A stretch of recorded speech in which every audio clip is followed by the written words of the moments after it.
تو آپ نے مجھے اس دن پہچان لیا تھا۔ ہو سکتا ہے وہ میری شکل کی کوئی لڑکی ہو۔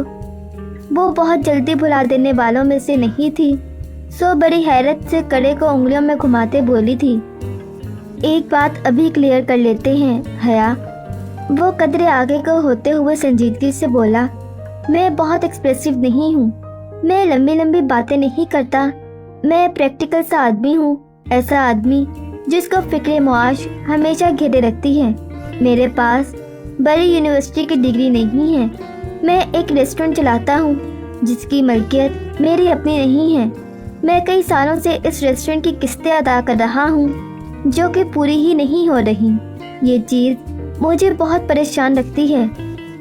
وہ لڑکی جو اس دن میرے ساتھ تھی، وہ میرے ریسٹورنٹ کی عمارت کی آنر ہے، اور ہمارے درمیان اس وقت یہی مسئلہ زیر بحث تھا جب تم وہاں آئی۔ حیا اس دن اتنا پریشان تھا کہ تم سوچ بھی نہیں سکتی۔ وہ میری پراپرٹی ضبط کرنے کی بات کر رہی تھی، اور اگر میں اس کی رقم ادا نہ کر پایا تو وہ ایسا کر بھی گزرے گی۔ اسی پریشانی میں تمہارے ساتھ مس بیہیو کر گیا۔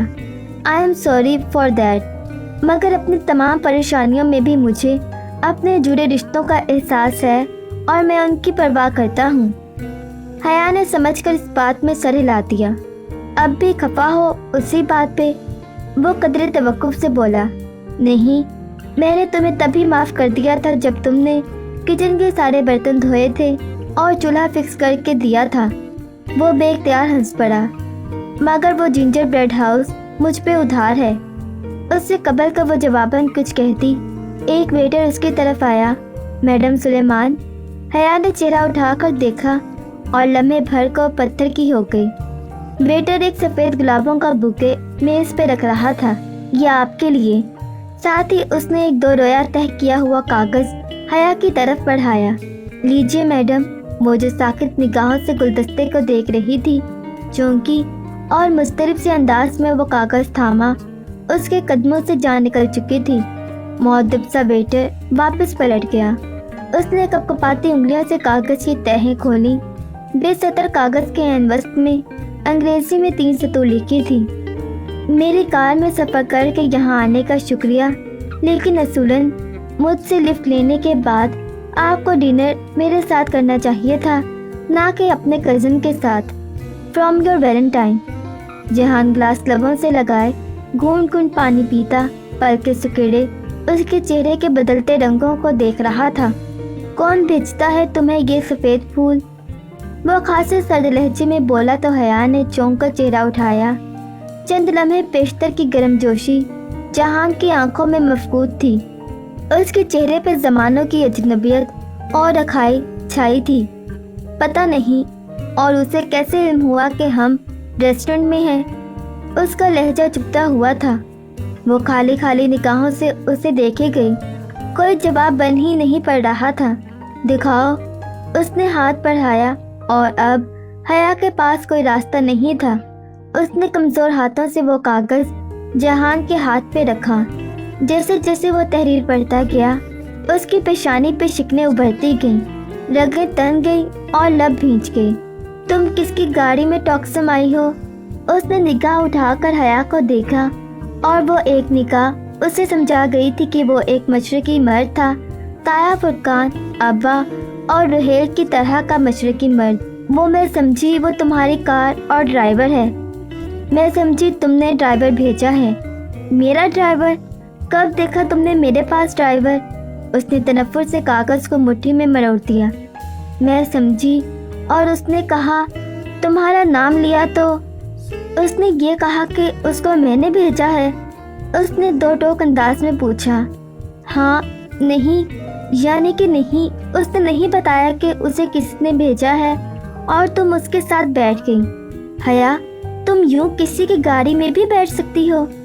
میں نے کہا نا، میں سمجھی وہ تمہاری کار ہے۔ بے بسی کے مارے اب اسے غصہ آنے لگا تھا۔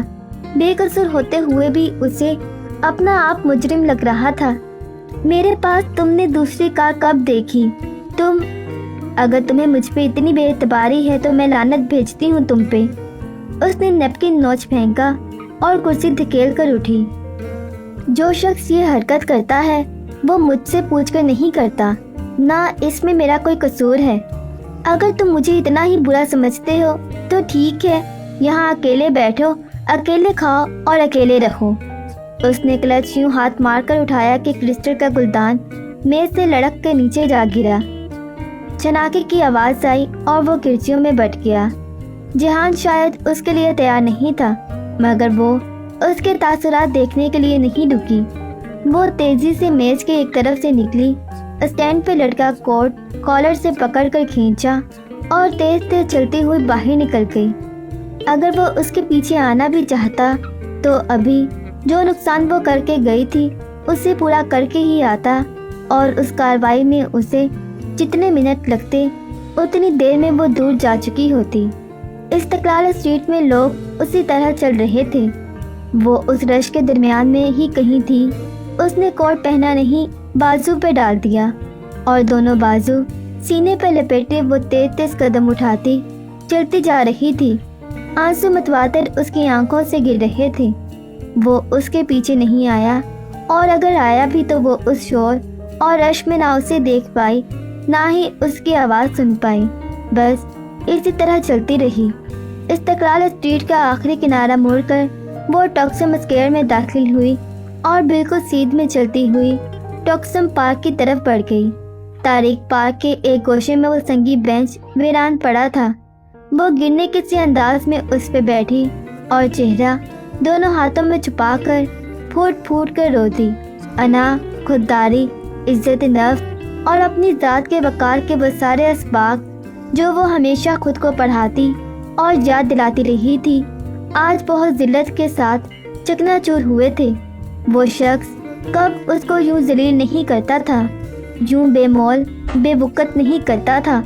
اسے ایک موقع بھی یاد نہ آیا۔ ہمیشہ ہر دفعہ وہ یہی کرتا تھا، یا پھر ایسا ہو جاتا تھا۔ آخر کب تک یوں چلے گا؟ بہت گرا لیا اس نے خود کو، بہت جھکا لیا، بہت بے مول کر لیا۔ اب وہ مزید نہیں جھکے گی، اب اسے جھکنا پڑے گا، بس آج یہ طے ہو گیا۔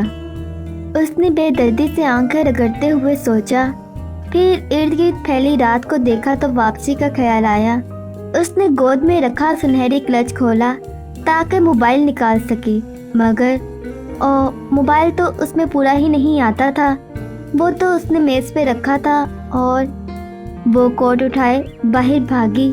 اپنا ترکی والا بھدا موبائل وہ اس ریسٹورنٹ میں چھوڑ آئی تھی۔ اسے ہر حالت میں موبائل واپس اٹھانا تھا، چاہے جہان سے سامنا ہو یا نہ ہو۔ چند منٹ بعد جب وہ ہانپتی ہوئی واپس استقلال اسٹریٹ میں اس ریسٹورنٹ کا دروازہ دھکیل کر اندر داخل ہوئی تو کونے والی میز خالی تھی۔ وہ دوڑ کر اس میز تک گئی اور ادھر ادھر چیزیں اٹھا کر اپنا موبائل تلاشا، مگر وہ کہیں نہیں تھا۔ کرسٹل کے ٹوٹے گلدان کی کرچیاں بھی اب فرش سے اٹھا لی گئی تھی۔ Problem madam? وہ آواز پہ پلٹی تو وہی باوردی ویٹر جس کی ناک پہ موٹا سا تل تھا متفکر سا کھڑا تھا۔ وہ بوکے اسی نے اسے لا کر دیا تھا۔ میرا موبائل تھا اس میز پہ۔ وہ پریشانی سے گھنگریالی لٹے کانوں کے پیچھے اڑستی ہوئی میز پہ چیزیں پھر سے ادھر ادھر کرنے لگی۔ جی یہاں پڑا تھا، مگر جب آپ گلدان گرا کر گئیں تو آپ کے ساتھ جو صاحب تھے انہوں نے وہ موبائل رکھ لیا اور مجھے کہا تھا کہ اگر آپ آئیں تو میں بتا دوں کہ وہ فون انہی کے پاس ہے۔